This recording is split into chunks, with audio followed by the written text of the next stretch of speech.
Levi. Hey, everybody. And in about 15 minutes, we are going to get our first look at Call of Duty World War II. Yes. Which is the next installment in the. What? It's just a simple, straight to the point. Like it's just the name. What do you mean? I mean, it's just Call of Duty World War II. Oh, yeah, Call that's of Duty the name. Well, they announced that last week, Yeah. So that's coming up in just about 15 minutes now. We're going to recap everything that we know so far. We would definitely want to hear, after you see the reveal later on, we would definitely want to get your impressions, if you have any questions or concerns, tweet them at IGN with the hashtag CODWWII or CODWWII. CODWWII. So make sure you put the 2 W's because while writing a preview, I kept calling it CODWWII. Yep. It's probably not coming to the Wii. Well, probably not. No. There have been some Call of Duty games on the Wii. Yeah. And then in about 15 minutes, we're going to get the trailer, and then Activision is going to have some sort of a show presentation where they give us some more information. But you're going to want to stay tuned after that because the real meat and potatoes of this presentation today is that Marty. Yes. Right here, has seen the game. I've seen the game, and I can't talk about it for 15 minutes. In 15 minutes? Yeah, I've seen a ton of stuff, a ton more than they're actually going to show on the stream, so I'll be able to sort of give my full impressions. I spent a day down at Sledgehammer, so tune in for that. So we're going to have a little chat, we're going to watch the trailer, get a presentation from Activision, and then we're going to hear all about what Marty saw of the game. But first, Call of Duty World War II. What we know so far, Activision said earlier this year they're taking the series back to its roots. Which is, of course, in World War II. The first Call of Duty was 2003. 2003, original Call of Duty was World War II. That was sort of the setting of the era between Medal of Honor, between Brothers in Arms, Call of Duty. Yeah, it was Activision's response to EA's Medal of Honor. Yeah. And both series were like very well received.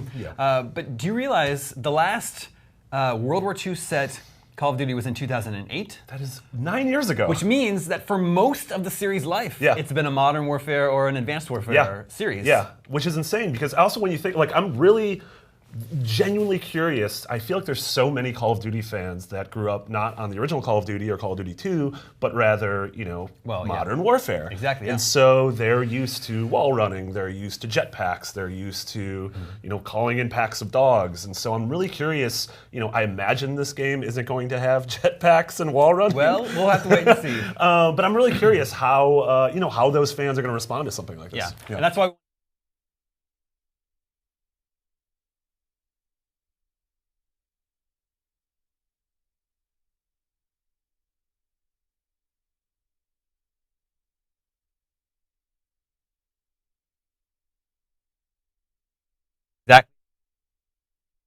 Of year when Call of Duties are released.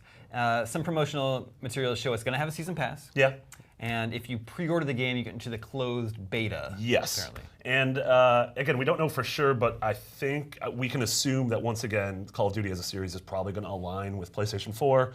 I imagine we'll see some of this at E3 on the Sony stage, like last year with Infinite Warfare. And so, maybe some of that beta stuff will be exclusive to PS4. We don't know yet.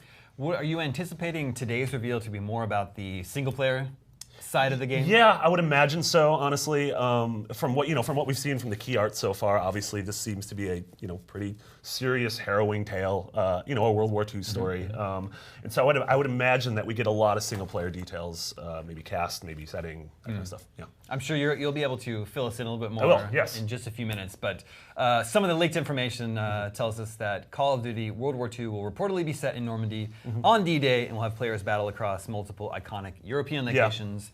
And there'll be 2 campaigns, one for single player, one for co-op. Yeah, which I find super interesting because the series has had co-op in the past, but the idea that they're the leaked materials say a separate campaign. Curious to see what that actually means. Yeah. In Normandy, that's kind of no surprise. I would have been shocked if this game didn't have Normandy, just because, since Saving Private Ryan, that's sort of been a staple of any World War II, especially, European front movie or game or book. Yeah. It's just sort of storming that beach. It's one of the most iconic moments in human history. Yes. Yeah, for sure. In this game, World War II is developed by Sledgehammer Games. Yes. It is so weird to just call this game World War II. I know we have to do it. I know we have to do it. We need to figure out the shorthand. we have a couple months. We have till November. That's fine. Developed by Sledgehammer. Obviously, Call of Duty is now on that 3-team rotation between Infinity Ward, between Treyarch, and between Sledgehammer. This is Sledgehammer's second full game. Their first one was 3 years ago with Call of Duty Advanced Warfare, which you might remember that was the one starring Kevin Spacey. Pretty well received. I thought one of my favorite Call of Duty campaigns of the the last 5 or 10 years, personally.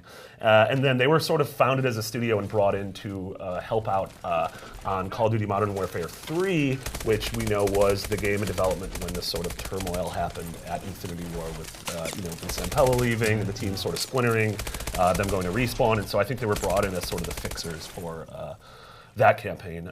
And the studio is interesting because its founders and a lot of its leads have their roots back at Visceral. Yep. So a lot of the core leaders at that studio created Dead Space, which is an amazing game. I don't think Dead Space is going to have a ton in common with this game. Maybe Zombies mode. Well, I mean, sure, yeah. But at least these are people that can make a really great single-player campaign. Oh, totally. Yeah, the Advanced Warfare campaign, especially the Kevin Spacey character, who's one of those like villains you love to hate.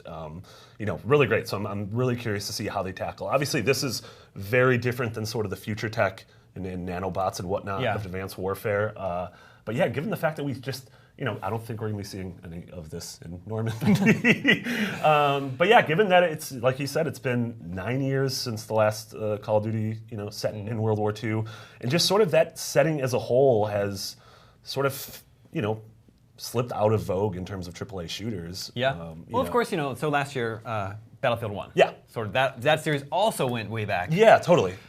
Which I think that's just, a sign of the times that people, these series are sort of like pendulums and people get fatigued of one thing. People got fatigued of World War II. That's true. And so we moved on to modern/future tech. And I think people between, Call of Duty and what Battlefield was before that and Titanfall, I think people are sort of like, I kind of miss what it used to be. And so we're swinging back towards that. Yeah, so you mentioned this is the first World War II set Call of Duty since 2008. Yeah. In that time, there have been a few other World War II games. It did go out of fashion, like you say. There have been 4 Wolfenstein games released since 2003, although that's admittedly a different beast. Yeah, but I guess that's true. I mean, honestly, this generation, the big AAA World War II game has been Wolfenstein, which is very different alternate history, but still World War II. The Medal of Honor series vanished in 2007. Yeah. It's been gone for 10 years. Yeah, which is insane because I feel like that series had like such cachet, especially having Spielberg attached to the original one. It used some of the assets from Saving Private Ryan and everything. Battlefield last visited World War II in 2009. Of course, now they're even back farther in World War I. Yeah. There's a Sniper Elite series. That's right, which is set in World War II. And then there's this game, Battalion 1944, which was a big Kickstarter success. That's right.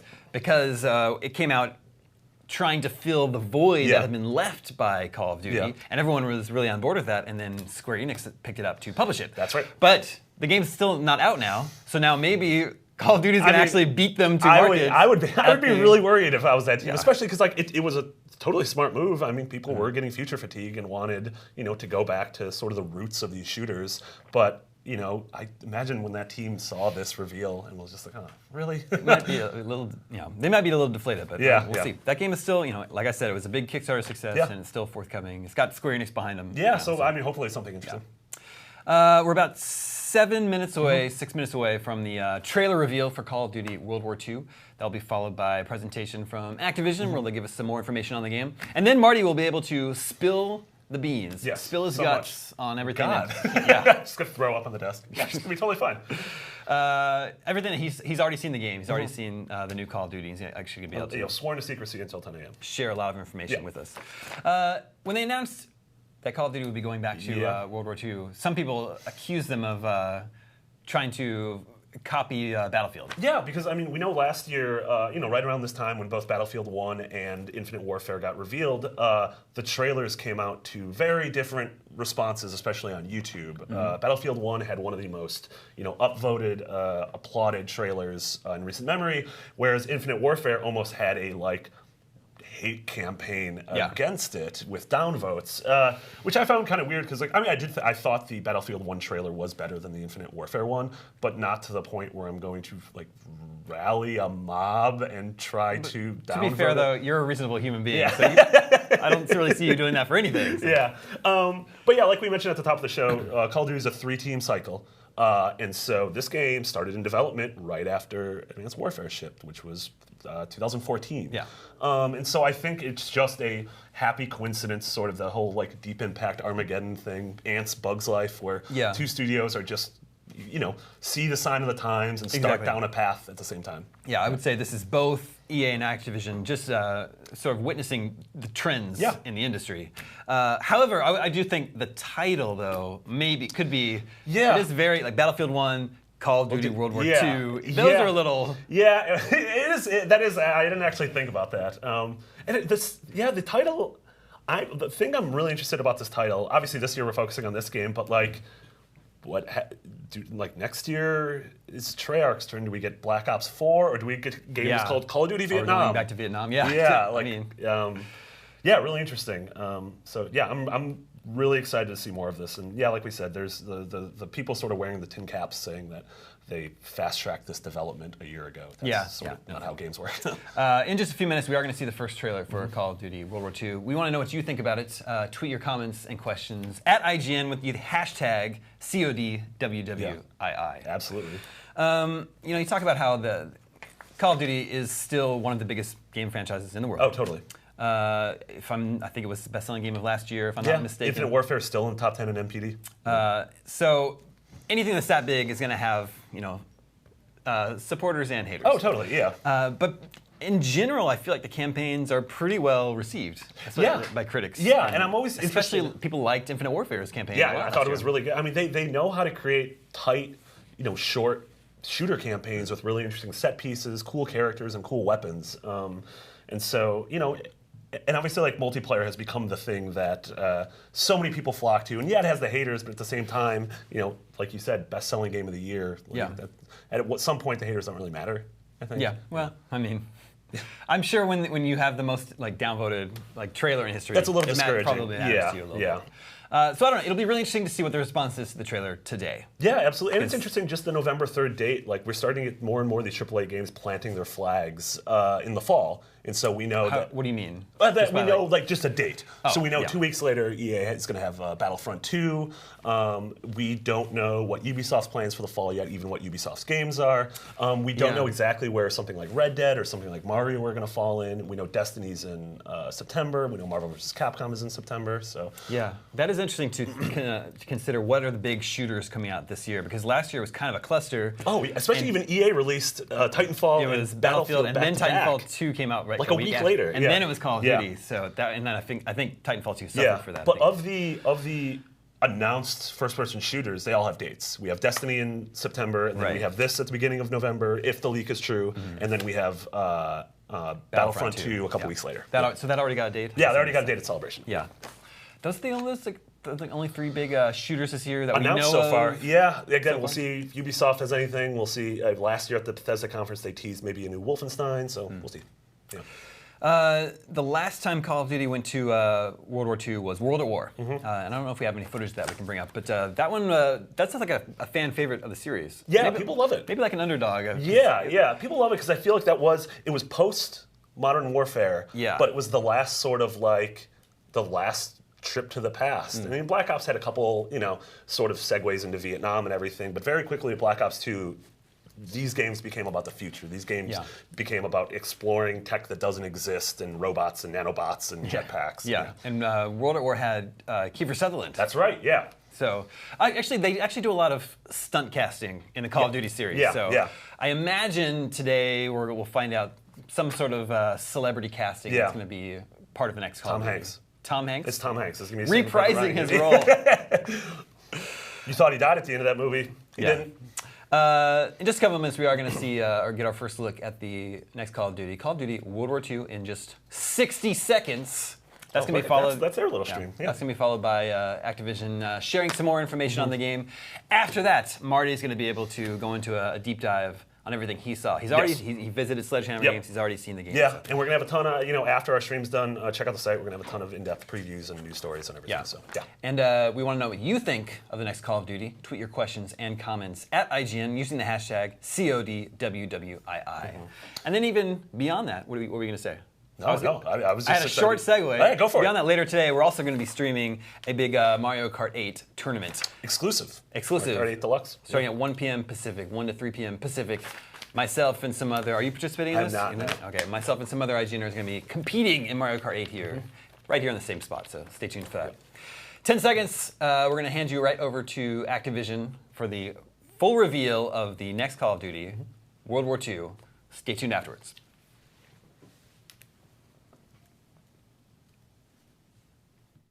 Peggy 18. This day have set upon a mighty endeavor.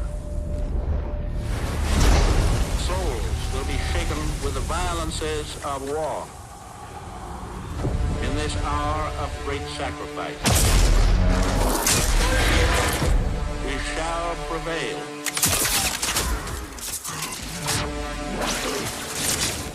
Get your head down and keep moving!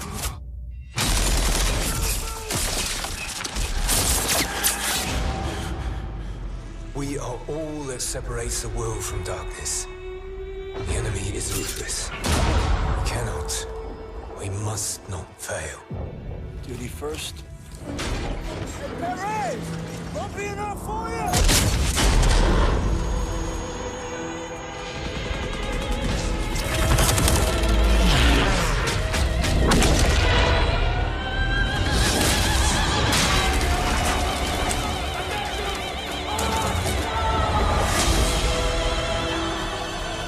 Casualties. We executed the mission. Get me the fuck out of here. How many? We had orders. Get to cover!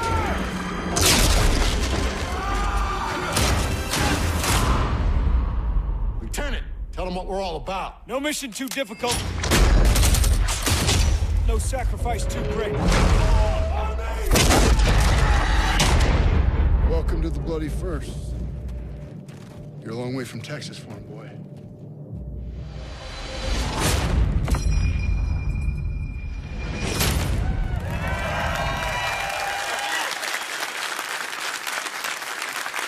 You just saw the world premiere of the reveal trailer for Call of Duty World War II.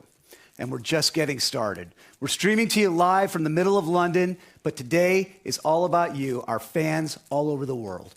This game is the game that you've been waiting to see, and believe me when I say it's the game that we've been waiting to show you. Call of Duty has the most passionate fans anywhere. And throughout this live stream, we're going to be answering the questions that you've sent to us from all over the world over the last few days. When we greenlit this game 3 years ago now, we knew it was time for us to go back to our roots, back to the gritty, authentic, visceral military experience that Call of Duty was built on. This game delivers all that, and it also strives to capture the intense bonds of brotherhood that came from common everyday people who rose above the most epic and horrible conflict in human history. And with Sledgehammer Games at the helm, we knew we had the right team to deliver the cinematic scale and the relentless attention to detail that this conflict deserves and demands. Their passion and creativity has been inspiring to me from day one. Call of Duty World War II does more than just go back to boots on the ground. It also delivers a gripping, immersive story and a darker, reverent tone, which captures both the epic scale and the human struggle of this incredible conflict. Like so many people all over the world, many of us, myself included, have a personal connection to this conflict through family members who fought in this war. This story belongs to the entire world. This game truly recaptures that first Call of Duty value that no one fights alone. Call of Duty World War II also features a multiplayer game that brings back the intense, visceral, boots-on-the-ground gameplay our fans love, along with some great new innovations that push the game forward. And if you can't wait until November to play it, well, good news. You don't have to. I'm excited to announce right here, right now, that later this year, we'll be hosting a private multiplayer beta. This is just the beginning of a journey that we'll be taking with you all year. You're going to be hearing more from us more often with more information than ever as we reveal all the details we've got in store for you with Call of Duty World War II. And that starts right now. We've got a great lineup here today, ready to answer the questions that you've sent to us. In a few minutes, I'll be bringing up Michael and Glenn from the studio, as well as a few members of our cast. As you'll see, the team at Sledgehammer has poured their heart and soul into this game. No battle was too big, no detail was too small. From the painstaking historical research, to visiting each and every one of the game's real-life locations, to sweating the audio and visual details that get the era just right. The goal was to create the most immersive World War II universe ever. We wanted our long-standing fans to experience World War II like never before, and to introduce this historic conflict to a whole new generation of players along the way. So let's get right to it. Here's a behind-the-scenes look at the creative process at the studio and a deeper look at what's coming in store with Call of Duty World War II.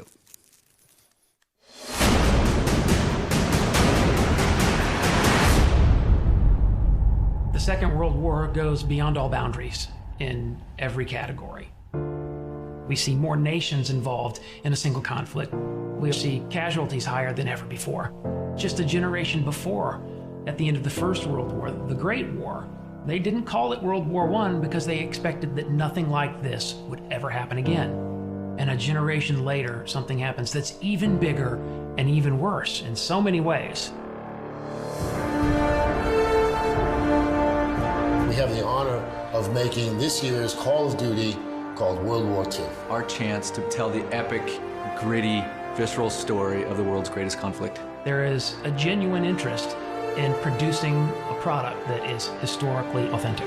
Every part of this game has been researched and nuanced and studied and scanned and photographed. We really tried to get the respect and the details right of the game. This is about ordinary people doing extraordinary things. The brotherhood, the camaraderie, the guy next to me. That became the theme for our game. On a personal level, honoring the story was crucial for us, and it was something we really committed to. Our story weaves in and out of real historical events. We've gone to great pains to create those authentic battles. One of the biggest things we wanted to get across was a sense of camaraderie. The people you serve side by side with, you develop bonds with those people. Hopefully players will walk away from this story feeling like they really know these guys. Welcome to the Bloody First. And they care about them. Art influences the game in a huge way. The lighting and the tonality and the colors. We want to be able to have the player feel something. By creating a very believable environment, it allows the player to slip into this world. The vision for the art direction we call dark and beautiful. It was emotionally dark, visually beautiful. More than just being cool and pretty, it's about trying to get people to have a deeper emotional reaction to the game. Our modeling department is amazing. The weapons, vehicles, the tanks, even the cars you might see on the city street. The level of detail is just phenomenal. It's a huge endeavor, but we have to stay true to the source material. We have to research and watch a lot of film, a lot of archive footage to see how combatants in World War II would behave. Sometimes the hardest things are the biggest payoffs. The combination of the model, the animation, and the audio creates that punchiness to the weapon. We record everything. Every location we record in for the game. The ambiences, the music, the dialogue, everything has to be created from scratch. We had a real opportunity here to do a level of authenticity and reality, true to the war, true to the soldiers who fought in that war. We had this great opportunity with Marty Morgan, our military advisor. We spent a lot of time on a gun range with all of the authentic World War II weaponry. It's critical to understand the absolute violence of the Second World War. It's critical to understand how weapons and firepower function. This is a story that's bigger than all of us. This is a whole new generation who might not have a lot of experience with in this time period. I think this is a great opportunity to have them experience that and feel that. We've made something pretty incredible, and I'm very proud of it. It's perhaps the greatest compliment I've been paid in my career to work on this project. This is the most powerful game I've ever worked on. It's very personal, it's very humbling. You know, I've been making games for over 26 years. And I'll tell you, it's the best game we ever made.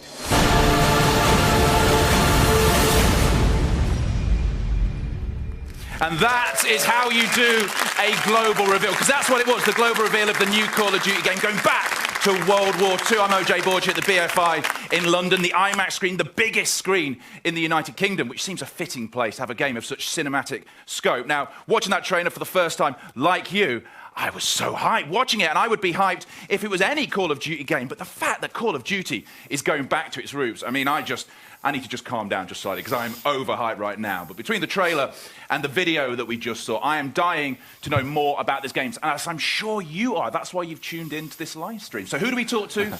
Well, we talk to the people who made the game. That is Glenn and Michael from Sledgehammer Games. We're here right now. How excited are you guys right now? Dude, after 2.5 years of sitting quiet, this is an incredible moment, so thanks. It is just an exciting moment. Now, my heart's still racing. Hope the audience picks up on that. Thank you. It was a great trailer. My heart's still racing from it. It was gritty. We talked about the art direction in that documentary, which was dark and emotional. Do you know, it felt like what I would guess it would be like to be in World War II. Can you tell us a bit more then about the detail and the research that went into making this new Call of Duty? Yeah, you know, getting World War II right is incredibly important to us. Many of us have family members that have been touched by the war, and paying attention to every detail is our way of honoring them. We spent 2.5 years researching, studying, taking thousands of photos, watching documentaries, and meeting with World War II veterans.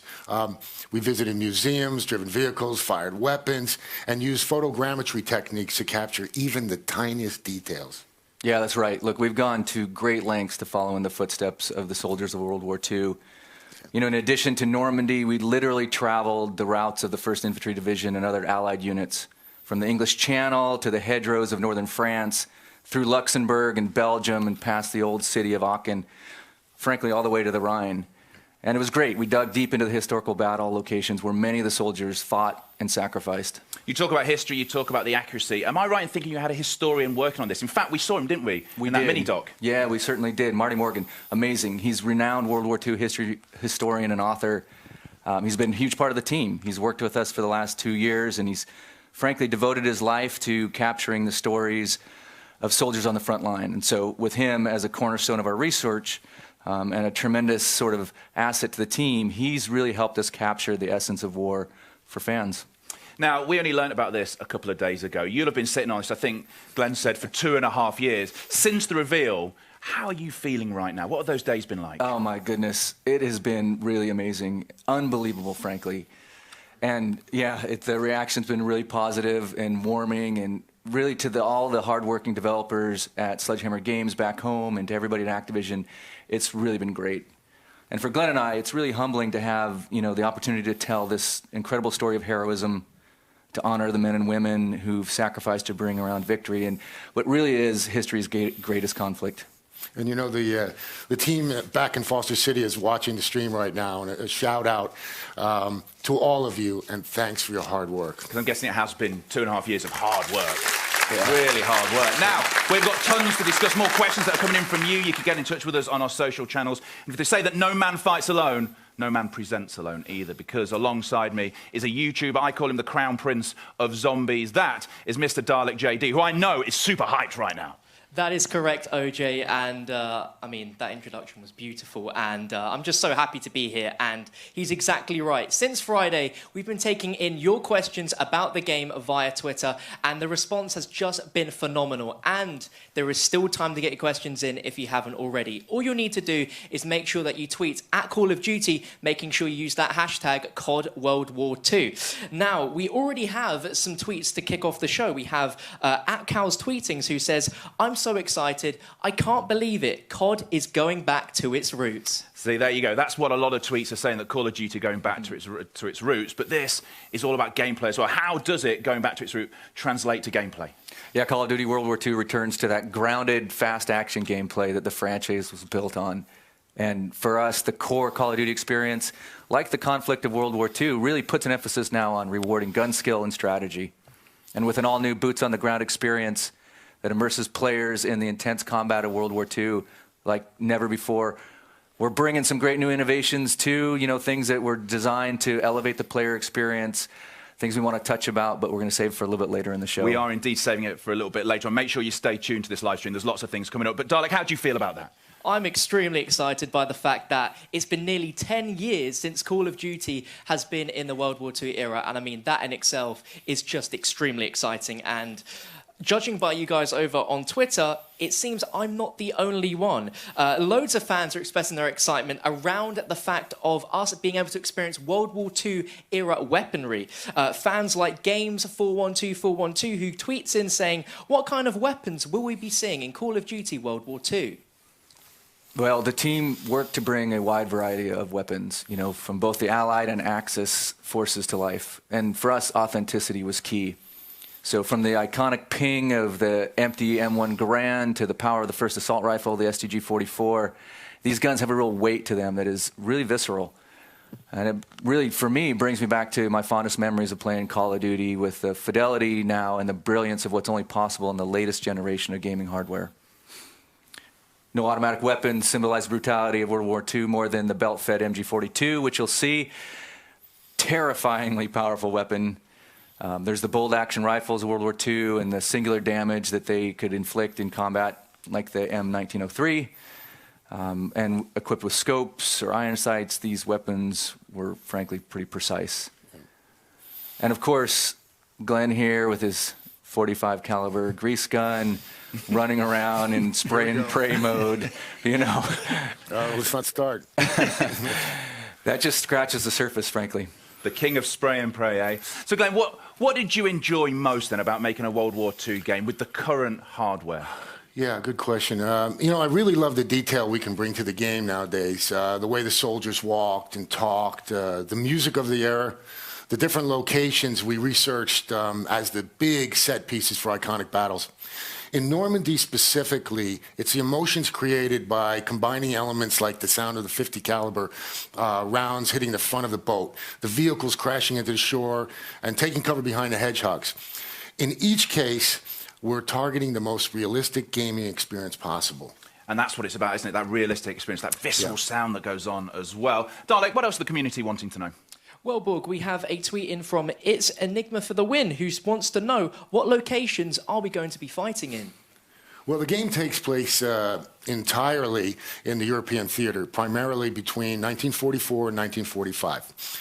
And as you saw in the reveal trailer, players will storm the beaches of Normandy on D-Day, fight through the Hurtgen Forest, engage in urban combat through France and Belgium, and ultimately push towards Germany. Yeah, that's right. And we want to showcase how ordinary men and women came together to accomplish the extraordinary.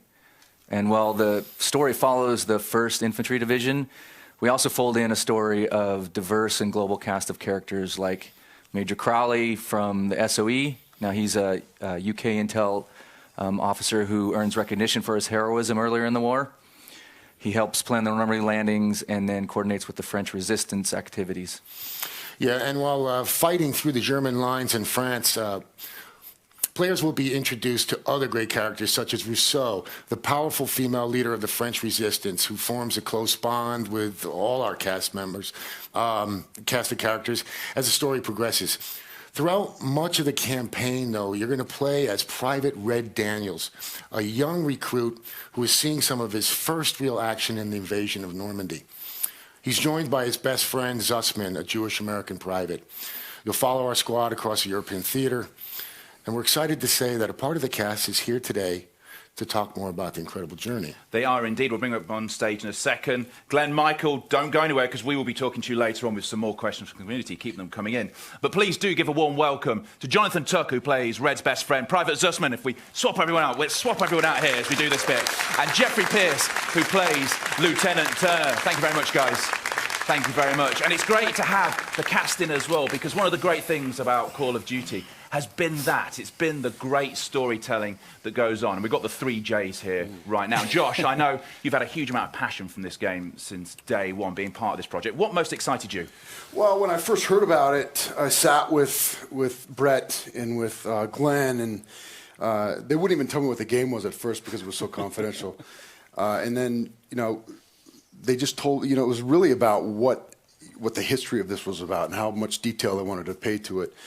And as I really got to, you know, learn more about it and actually start working on the game, not only did they pay attention historically, but the writing was so incredibly good. I mean, it rivals anything that I've ever read, you know, as far as movie scripts. So, you know, it's just something that I've always wanted to do, and it turned out to be as much fun as any job I've ever had. And as Eric said earlier on, the story of World War II touches a lot of people emotionally, and that was something you brought into your performance, I would guess. Yeah, I mean, again, who knew? I thought it was just going to be a good time playing, you know, getting to work on a video game, and it turns out that these, you know, some of the scene work we got to do in this game was amazing, and these characters are so well rounded, and you know, they were right. They really did pay a lot of attention to, you know, being historically accurate and making sure these characters were had a lot of depth. And if we're talking about characters, tell me about your character, the guy you play. Well, I don't know, boys. What was he? He's a bit of a dick. He's somebody who is obviously mission before man, and you know, it was something that was fun for me because I love playing the dick. I love playing the guy who everybody hates, and ultimately he has the dilemma about, you know, is it mission before man, or is it really man before mission? Because he connects to these guys by the end of this story, and that's really what drew me to it. Well, if we're talking about that connection, what was it like then, Jeffrey, when you're working together, that brotherhood feeling, when you're capturing your performances? Well, we've been working together for 1.5 years at this point. Once a month, coming in, work 4 or 5 days. And I think we all bonded extraordinarily well. I mean, you don't mesh with people necessarily, but we walked into the room and felt like I'd known these guys for 10 years. And the work that we're being asked to do is of a scope of a massive feature film. And the storytelling, sort of where games are at now, what you can capture, the detail and performance. Story is as important as gameplay. And gameplay has always been seamless in Call of Duty, but this is like really getting to do work of a level that you would expect to do in a film. And once you get past the tight suit and the little reflector ping pong balls you and the make helmet that work. and the camera. You really make once that you work. get past that, it feels like you're doing theater, I swear. Yeah. Because there's no coverage, there's no Yeah, close-up. yeah. So everybody is active the entire time in the motion capture or the PCAP sessions that we're doing, and it's an extraordinarily active, dynamic process where everybody is working the entire time. It's an exciting process to be a part of as an actor. The performances are so much more visceral. And it's so much more of an exciting process to be a part of. And you're relying on everybody else to help you get where you need to get. It's a great experience. Well, because that's something you said to me earlier. I mean, I don't want to give anything away, but we met in the gym this morning. We bumped into each other. We were doing our mirror work, bumped and tons. And you said it was like being on stage, and it lent a whole new dimension to your performances. Because I think when you're doing TV or film, you can be off, can't you? Oh yeah. I mean, Josh and I, this is our first video game. Jeff's done quite a few. We're used to just sitting back on our Apple boxes in between takes, letting other people get their shots, but for the first time, we really had to work. The entire scene. I mean, up to this point, it was just, we just do our close-up and then let somebody else do the other side. Exactly right. Head off to the trailer. Yeah, off to my trailer. Call me when you need it. No, but I mean, that's not it. I swear to God, that's not it. 18 months with these guys, I've gotten to see both their kids grow up. They've gotten to see my dog get bigger. We've seen other cast members, lose girlfriends, get girlfriends. So that camaraderie was very reflective of this group of regular people who are diverse in religion, in age, in geography, in color, and getting to see that group of people in World War II is, I think, a wholly unique part of this game that I think people will appreciate when they're playing. When you scratch the surface, you find out that these guys, they're not fighting for bigger ideas than the love of the brothers around them and risking their lives, sacrificing themselves for each other. Mm-hmm. It's not about flag or country when the rubber meets the road. It's about caring for each other, and that serves the bigger whole. But the connection between the men and the women on the front lines is as powerful a bond as you could see anywhere. Yeah, and one thing that I think is also really cool about this is that not only is it a kick-ass game, but because they spent so much time making this historically accurate, it's going to expose the whole World War II story to a whole new generation. Mm-hmm. And that's really, I'm really honored to be a part of this game for that reason. And the fact that I get just sit to be in a video game, but, the fact that it's, it is a visceral sort of thing. And I think that, anybody who isn't familiar with World War II is going to get a real feel for what it might have been like. Because lots of people are writing articles about that at the moment, saying that this is how we get our history now. It's through this, and there's almost more empathy when you're fighting through an interactive character. Well, there's 20 years since Saving Private Ryan. It's 10 years since Call of Duty had a World War II game. This is a whole new generation, and to speak to the pride that we've all felt making this game, it has been a true privilege to even watching this behind the scenes, to be able to share with the world the small role that we've gotten to play in bringing this game to fans and a whole new generation to understand World War II. Yeah. Josh, you mentioned connections. Am I right in thinking that somebody who sat around on this stage right now got a punch in on you at some point during the film? Well, he did. Like we were saying, it's usually one take. You get the one take right and you move on to the next scene. Well, he kept screwing it up and taking another. Can I get one more? We had to get it right. I just need one more. Very important to get it right. starting to wonder authenticity. We're back to visceral authenticity, and you can't, hit somebody who's 6'4" every day without repercussions. So I took my licks where I could. I appreciate your dedication to the craft. I just don't like that take. Let's do it one more time. We've got Iron Bar. We're actually watching on the screen right now. We're watching your characters. What is it like watching yourself back? Having gone there, we saw the punch. And what is it like watching yourself back in a game at this point? Because obviously you've done TV, you've done films, but watching yourself in the game. Well, it takes a while to adjust to this tight, suit that you're wearing. It's all colorful with these balls and the whole thing. Who looked the best? Who looked the best in the suit? Jonathan, for sure. He's been doing a lot of squats. Heavy deadlifting. Heavy deadlifting makes the suit look nice. Once you get past that, and once you start to see some of the results and some of the stuff that the guys are working on in Foster City and all over the world, I think I'm not sure where everybody's at, but again, thank you guys for all the work. But once you start to see what you're actually going to look like, it frees you up to really go for it, because you're not just in some silly suit.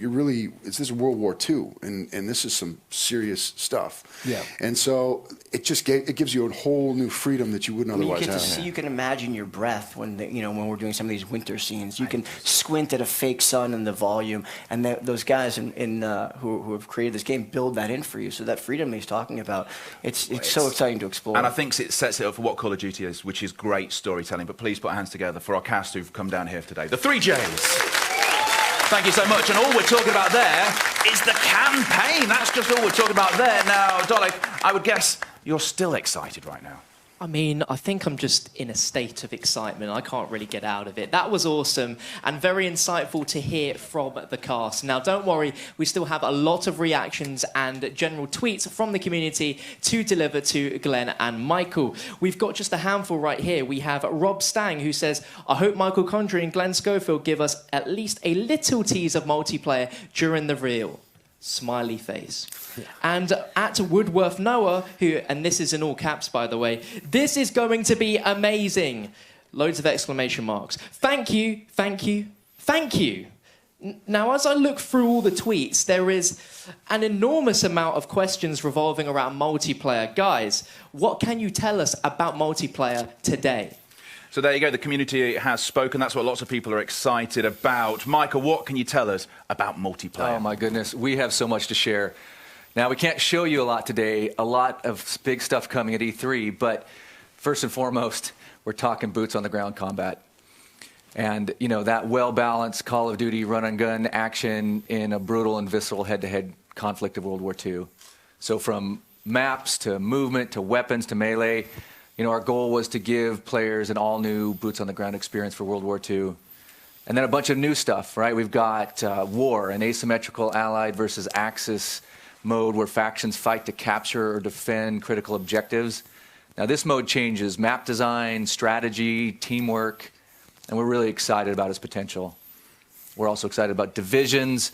Divisions is a fundamentally new way to approach your Call of Duty multiplayer career, and it adds to the player immersion by allowing players to enlist in a specific unit of their choice. And finally, we have Headquarters. This is something special, everybody, at Sledgehammer Games, and it's the first of a kind for the Call of Duty community. It's really a living space where fans can connect, be rewarded, compete, show off, and have fun outside of matches. It's a transformation of how the community comes together, and we really want you to see it to understand it. So just a tiny peek here. Let's take a look.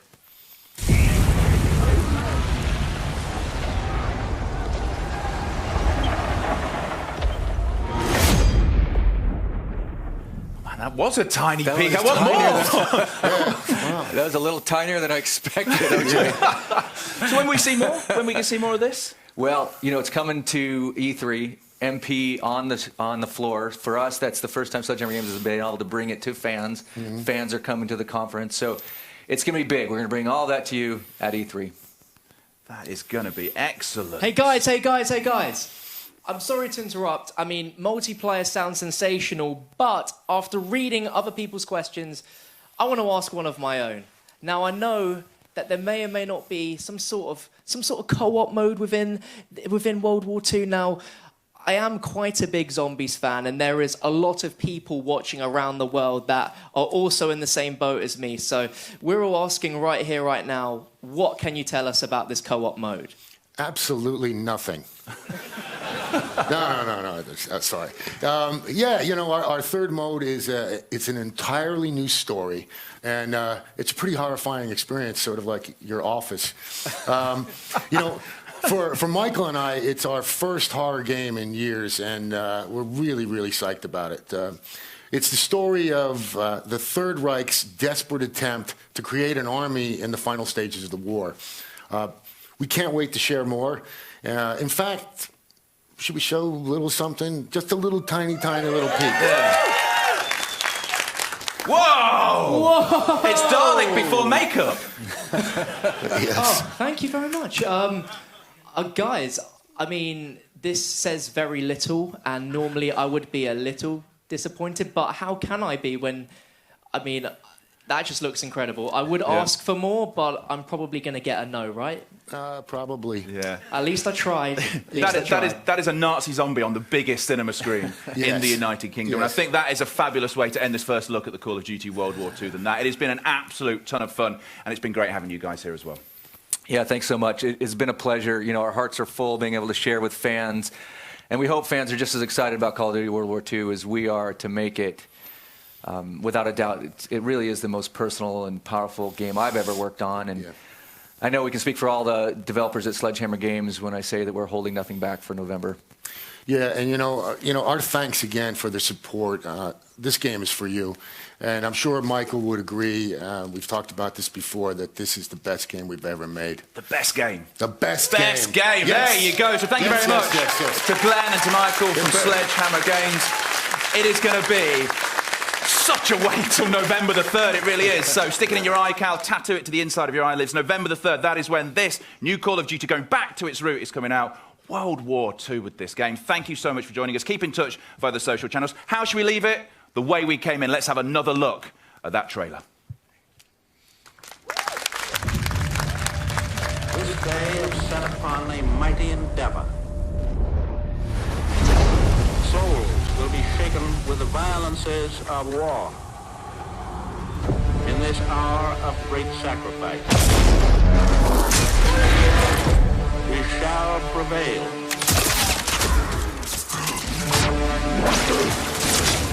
Get your head down and keep moving!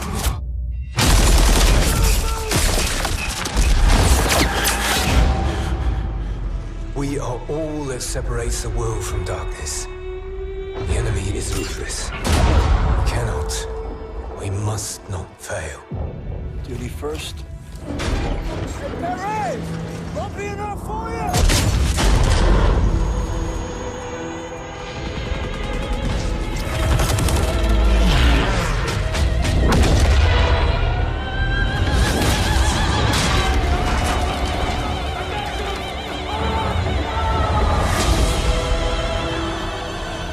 Casualties. We executed the mission. Get me the fuck out of here. How many? We had orders. Get to cover!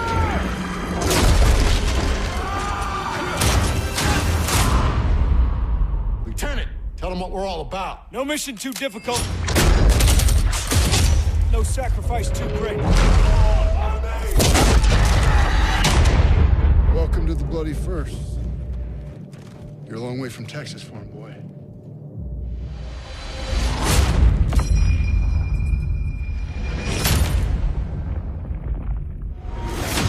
Pre-order now and get access to the private beta. There you have it, ladies and gentlemen, your first look at Call of Duty World War II. I'm David Hatfield. This is Marty Sleva. Hey, everyone. So much to talk about. We want to know what you think of the new Call of Duty game. Tweet your comments and questions at IGN using the hashtag CODWWII. Yeah. We're going to break down everything we just saw, and Marty has a lot more information to share. Yeah, He's absolutely. already seen the game. Yeah, so obviously we've seen the trailer. That is a bulk of what we saw in terms of in-game footage, which we're airing right now. But yeah, I got to see a ton more from this, including full run-throughs of the Normandy D-Day level and the Hürtgen Forest. So just starting off, I think one of the most interesting details is this is not a globe-trotting World War II game. This is a very sort of specific game that takes place in France, it takes place in Germany, and it takes place in Belgium. There's no Pacific Front, there is no Northern Africa, there's no Italy, it doesn't sound like there's Russia. And sort of the reason behind that was because everyone at Sledgehammer said that they didn't want to tell a greatest hits of World War II. They wanted, they didn't want to sort of Forrest Gump it, where you're traveling through history and you're somehow at every single pivotal moment. And so, they wanted to tell the sort of in-depth story of Red Daniels, named Red after Glenn Schofield's father, who passed away during the development. You're a 19-year-old kid from Texas. You are not a superhero. Which is probably the thing I find most interesting about this game from what I've seen is Call of Duty, especially since Modern Warfare and beyond, you've gotten more and more powers to where you can wall run, you can double jump, you can ground pound. This is not you. You are a kid who's way younger than the two of us who enlisted because he wanted to serve his country, got a gun shoved in his chest, and a couple weeks later he's at the beachhead in Normandy. Specifically, they said taking place during the years of 44 to 45. So this is the tail end of the war. Obviously, it seems like D-Day is going to be a pivotal moment at the start of, at the start of the game. And we saw it here at the beginning of the trailer. Playing it again. So I saw this level. It begins, you're here, you're in the landing craft, you're approaching the beach. This is Normandy. This is Normandy, and do we know if this is where the game starts? It seems like they hinted at a prologue, so there's going to be something that takes place back in Texas. And there's sort of a moment, it sounded like between you and your father, who was also a war hero. From World War I. But it seems like this is the first major mission in the game. And we've seen this mission done before in Medal of Honor and different Call of Duty games. It's been a long time since we had a Normandy mission in a video game. And one thing is, you see this and you're like, oh, obviously these shots look pretty, but this is just, this is one of those trailers. No, the game in action looks incredible. So going through the Normandy level, the thing that stood out to me most, right at the beginning, you fall out of the craft, the water is just, caked in blood, and you run up to the beach, and the first thing you do is the player dove headfirst into the sand in front of a hedgehog, which are those metal X's. And so it was like, Call of Duty has become this game where you power slide into things, into cover, whereas this was a kid diving into the sand, pretty much covering his head in fear. And does that offer any sort of gameplay mechanic? Does that provide you cover? I mean, it seems like that was the thing, is you are diving forward and covering your head, and that is the cover here. Which is also interesting because, this is Normandy. We're going through Normandy, the liberation of Paris. We're pushing into Germany. And the thing about this is you have to rely on your teammates and your squad mates so much in this game. And the fact of the matter is there's no regenerating health in this game, which is weird because that's been a given pretty much since Halo. Is that if you get shot and you hide behind a rock, you can recover. Red will splatter on the screen, and then you just have to wait for that to go away. And so the thing here is, they're really talking about your team as a whole is you have to find your medic. And so you are shot, you're wounded, you're sort of limping around, and you have to find wherever your medic is, go up to him, and he'll be able to heal you. If you're running out of ammo, you have to find someone else who can toss you a clip, which I find really interesting. Again, I don't know how this is going to play mechanically, and again, I don't know how people who sort of grew up on Modern Warfare are going to take to that, but I find it really interesting and just as sort of a breath of fresh air. I mean, it's like we were talking about in our pre-show coverage, there was a time when everyone was sick of World War II shooters, and now it seems kind of refreshing to go back to. Absolutely, I completely agree. And I mean, the last time we were there was on last-gen hardware, so I definitely want to see World War II rendered on current gen. Absolutely. Technology. And obviously we got a little taste of, you play as Red, but then we had the cast come out, most notably Josh Duhamel from the Transformers movies, who plays Sergeant Pearson. Fergie. Mr. Fergie as well. And so I think we have a high-res shot of his character that we could pull up. But the interesting thing to me about him is that you have these two sort of surrogate father figures in this game. Sergeant Pearson, who is one of those by any means necessary. He is the person who wants to. This is Josh Duhamel's character, and it's complete the mission. It doesn't matter the cost, and that's one of those I don't think there's a bad guy in this game. I asked them in your last game. I was wondering about that. Yeah, Kevin is there Spacey. A villain? Yeah. I don't think so. I think the war itself is the bad guy. I don't think you're going to fight Emperor Nazi. Well, that's probably Hitler. You're probably not going to fight Hitler in this game. I think there's a good not Mecha Hitler. Not Mecha Hitler. But yeah, so it seems like the push and pull is between Sergeant Pearson's, by any means necessary, and then Lieutenant Turner, who is more about, he needs to bring his men out alive. And there's no really right or wrong answer to that, which I find interesting. I feel like there's a moral gray spot there, and that's going to be where a lot of the friction in the story comes from. Well, and that makes me wonder if there's any sort of game mechanic there where there's going to be player choice. I think that'd be really cool. Which way you go. Yeah, which wouldn't be a first time in Call of Duty. Black Ops 2 had a thing where it wasn't like giant branching narratives, but there were moments where you could make choices that affected how missions would play out later on, how you would miss certain missions. There'd be certain aesthetic changes to the game, and I think it'd be really interesting to sort of ultimately have to side with the creed of one of these two men. I think the trailer gave us glimpses of most of the locations in the game. I don't know if you can jump back definitely. in there. But, you know, the trailer opened in Normandy, Yeah, which we it saw opened in earlier. Normandy. We know we go to the Hurtgen Forest. The Hurtgen Forest, which was the second demo I saw. They show a lot of, so I assume that's there. Yeah. This was the second sort of full demo I saw, which was really interesting. The demo started off in this really beautiful, serene, lush, green creek bed where you're walking along. It's quiet, it's gorgeous. You have you can just hear the sounds of birds chirping and the water running. And it was one of those I was like, well, if I don't move forward, maybe we could just stay here. We don't have to fight anyone. But then all of a sudden, Germans spotted you, and sort of all hell broke loose. And this is what we're seeing a little bit here of the German artillery started raining on you, and like right here, these shots of these trees exploding. This is the moment that, to me, felt the closest to what these creators have done with literal horror since Dead Space. The sounds of the trees just shattering above you and raining down on you, and these giant mammoth branches impaling squad mates, and just, crushing people and hearing the screams and blotting out the sun was like legitimately terrifying in a really interesting way. And I feel like, given Sledgehammer's pedigree, I really think they want to lean into that aspect of the war, which I find super interesting. And if that's what the set pieces are for this game going forward, then I'm totally into that. There's some brutal head smashing There was some pretty brutal head smashing. See, more of Hurtgen Forest. We know we're going to fight the Battle of the Bulge. They also said they want to do some of these major battles that people haven't seen before in games and movies. So I think I'd love to hear your impressions of the visuals. I think Horizon Zero Dawn is kind of the new standard for graphics. I would say it sets the benchmark right now. This, it's tough to compare because Horizon, you have sort of just the freedom to go anywhere, whereas Call of Duty, this is an open world. This is going to be sort of very narrow, driven paths. That being said, that creek bed especially was one of the most gorgeous outdoor environments I've ever seen in a game. And this game was definitely, the game's not done yet. This game's still 6 months out till November 3rd. Yeah, sure. We do actually have a question on Twitter, which we can pull up here. Remember, you can tweet your questions at IGN. It's me, RC West says, how is this going to be different from any other World War II game? Yeah. Or any other Wii game? Very different than Wii games. I think one of the big things, honestly, is, like we've brought up, that it's been 9 years since, a major franchise in World at War has visited World War II. So not only has technology advanced so much in the 9 years, we're on different consoles now. I mean, technology has advanced so much in the last 3 years. Like, I was talking to them about, what's been the biggest change in terms of how you can tell your story hardware-wise from 3 years ago. And they showed me a model of Kevin Spacey's face, which at the time was like, oh my God, it's Kevin Spacey. This looks exactly like him. And then it was side by side with Josh Duhamel's face, and it looked like comparing like last gen to next gen. Which 3 years in technology is a lifetime. And so they said that their the biggest thing they're excited about, especially with stuff like HDR and sort of Scorpio and 4K, is the use of HDR lighting.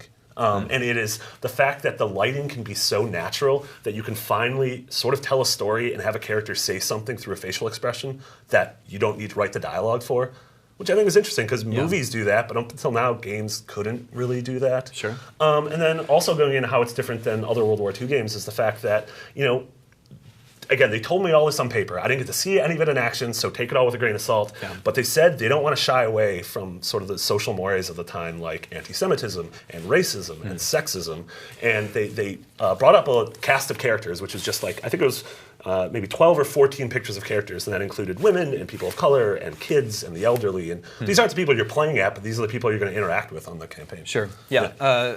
I think they talked about how at some point in the game, you run into an African-American platoon. Yeah. And there's some friction. And there's going to be friction because that's what 1940s Earth was, which is insane. And if they're able to lean into that and actually handle it well, which I don't know if they can, I don't know if they will, but if they do, I think it's going to be something really cool. Now, we do have some other screenshots that we can pull up here, and this is the first screenshots of the game, so it's definitely worth taking a look, and I think absolutely. maybe you can enlighten us a little bit here. We're talking about the gameplay being sort of more grounded and human, and the fact that you're not this superhero anymore, and that is sort of in, every different aspect. That's in terms of actual gameplay. It seems right here, this is sort of the medic approach. I think, I don't think that this obviously isn't in-game, but this is like your player character being downed and having to rely on a teammate to come over. And it's not a player-controlled teammate, because everything we saw here is the single player. Right. And we'll touch on the sort of tease they had at co-op later. But I just love the idea that, like, this is a 19-year-old who's scared. He doesn't want to be here, but he's here and he has to deal with it, which is something so far removed from what Call of Duty has ever been. Mm-hmm. Yeah, so you play as, Ronald Red Daniels. Red Daniels, 19-year-old kid from Texas. But you apparently play as him as only 95% of the game. Yeah, so that's, majority of the game, and they said that they never wanted him to do something that character couldn't do. And so what I took from that is, if there's going to be a set-piece level where you're flying a plane, or something like that, then you are going to assume the role of someone else. Because I imagine this kid isn't a pilot. You're sort of going to assume the role of someone who can do those extraordinary things. I see. We do have a couple other screenshots I think we can bring up too here. So going back to the D-Day screenshots, that's obviously that iconic level that we've sort of 20 years ago, Saving Private Ryan popularized that and put that mental image in everyone's mindset of the soldier picking up his arm and carrying it. And the interesting thing the developers told us is that they want, when they talk about horror, they want the player to not be a voyeur to this, but to have to actually experience it. And you're seeing it in things like D-Day, you're seeing it in things like this, where this, if this is either you or if this is someone you come up against, like, this is going to be terrifying. The same thing with Hurtgen Forest, which I think we have another image of Hurtgen Forest here. Like playing that level, it felt unlike anything I'd played in a Call of Duty game. Well, so I didn't play the level. I saw it play. Sure. But it felt like something different than any other Call of Duty game. Like I said here, this is a moment of peace and tranquility, which quickly turns into absolute hell on earth. Which again, if they're able to kind of juxtapose those two polar opposites, I think they have something really cool on their hands. There are some catchphrases we were picking up on during the presentation. So Boots on the ground. If it wasn't 10 a.m., we'd do a drinking game. Yeah. Boots on the ground. Yep. And then Visceral. Visceral. Which I find funny because Sledgehammer comes from Visceral. Because Sledgehammer comes from Visceral. My promise to you, fans, is that we will never publish the word boots on the ground. I can't actually assure that because there's possibly an article on the site. Yeah. Neither of us will ever publish it. Okay, yeah, neither of us are going to write boots on the ground. You're going to hear enough of that. Yeah, but the Visceral sort of background is interesting, especially with that final reveal of what the co-op mode is. So the co-op is a story mode, which beforehand we were like, oh, okay, so maybe it's the story of 4 different troops. Yeah. But it sounds like their co-op mode is obviously Nazi zombies. Yeah. And they said at the end of the war, the Third Reich, in a final last-ditch effort, decided to do something wacky. Some experiments. Yeah. So this definitely, when we talked about World War II games on this gen, that was the sort of the Wolfenstein expansion was rooted in horror and zombies and everything. So I don't know if it's something like that. I'm totally on board for that. Yeah, I think that's... we know they're going to be showing us more of the multiplayer at E3. I wonder if they're going to be showing off the zombies or the Yeah, that's interesting. So one thing they said is that they wanted this to be the most open and transparent sort of cycle up to launch that they've had so far. So I feel like they're going to, like a lot of AAA games have done, be sort of very open with the development process and showing stuff on a pretty regular basis. And yeah, we know at E3 it's going to be the full multiplayer reveal. Like I said, I imagine on stage at Sony, I feel like that's where they're going to lead first. Yeah.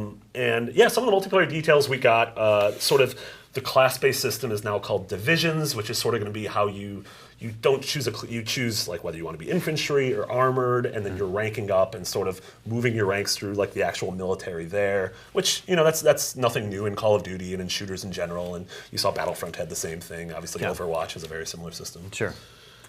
Then what is War? Is that a whole separate? Is that a mode or is that just the combat? Yeah, so War is a mode. I mean, War is a mode, and it's sort of the asymmetrical kind of narrative-based thing. Where the example they gave was the storming the beaches at Normandy, where half the players are playing the Axis, who are they're at the top of the beach and they're trying to repel the invasion, and then the other half of the players are playing the Allies, where the bulkhead is coming up to the beach and you have to slowly make your way up there. which sounds really cool. And then obviously we have here, which is headquarters. Yeah, this is a new feature for Call of Duty multiplayer. Yes, which they teased it, very slightly, but this is a social space, a non-combat social space where players can get together mid-match, and they said they can sort of interact, show off their stuff, slowly level up in different ways. There are a lot of Zeppelins in the sky. There are a ton. I don't know if there were ever that many Zeppelins in the sky but one time. But it looks cool that this obviously is an Activision game. The parallels made to Destiny's Tower, which can hold 16 players, I believe. Whereas this, I don't have an exact number, but it's definitely more than 16 names popping up. And I find it really, I think there's 40-ish, 40 to 50 people on screen right now, and so depending on what they populate this with in terms of activities, I wonder what you do. And in this camp, one of the weird things is in Destiny's Tower, it's all about showing off your cool gear. Look at this shoulder patch I got. Look at this gun. I don't think you can do that in a World War II game unless you take some liberties. So it's a big question that hopefully we get answered at E3.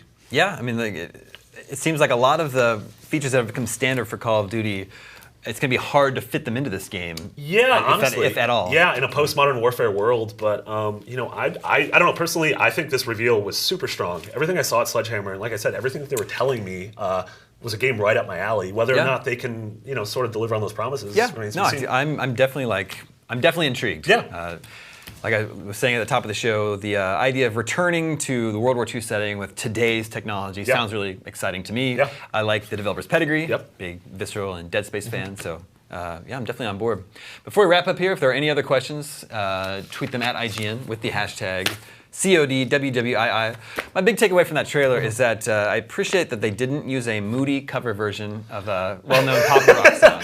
I appreciate that. I think what we were saying, I'm not on YouTube right now. I can't imagine this is going to get sort of the hate and vitriol of last year's Infinite Warfare trailer. I thought that was I think that's a super strong trailer. I like that. The cover song, the sad cover songs of pop songs. I'm done with that. Yeah, I'm really done with that for a while. Maybe in a decade we'll be like, it's time to bring back the sad cover songs. I thought it was a really strong reveal. I'm excited. We don't know when the beta's coming, but we know that there's going to be a beta for people who pre-order. Yeah, that's the thing. So they did confirm the release date. Yeah, November 3rd. They did confirm it's November 3rd. They did not give us a date for the beta. So we don't know. Maybe that's going to be on Sony stage, one of those, and it's playable now at E3, which always makes our job a living hell. But we'll wait and see. Yeah, that's true. All right, so big multiplayer reveal at E3 coming up. It's just in a couple months now. Yeah. Oh, jeez. That's like a month and a half. Well, I know. So lots of exciting stuff to come in the future. Thanks for tuning in today to check out the reveal of Call of Duty World War II. We do have a behind-the-scenes feature that we shot with Sledgehammer that we're going to show you right now. And stay tuned. Later on today, we're going to be live streaming an exclusive Mario Kart 8 tournament here in the office. That starts at 1 p.m. Pacific, going from 1 to 3 p.m. So tune back in for that later on today. Thanks for joining us this morning. Right now, check out this behind-the-scenes featurette for Call of Duty World War II. Boots on the ground. 2.5 years ago, after we shipped Advanced Warfare, we started thinking about our next game. And the opportunity to bring Call of Duty back to its roots, back to boots on the ground in an iconic, action-packed World War II experience has been really great. The team had to make a pretty big leap going from the future to the past, but it's a real neat creative challenge, meaning when you're doing something in the future, we had to study things that may happen and then kind of extrapolate and make things up, right? But with this challenge, it's completely different, where it's about studying, it's about honoring. Everything's been done. So we need to make sure that we get those details right. For us, the deeper we dug, the more details we found that hadn't been told. Call of Duty World War II really allows you to follow in the footsteps of the common man. It's common men doing uncommon things. It was about the squad, the camaraderie of the squad, and the heroics of the regiment.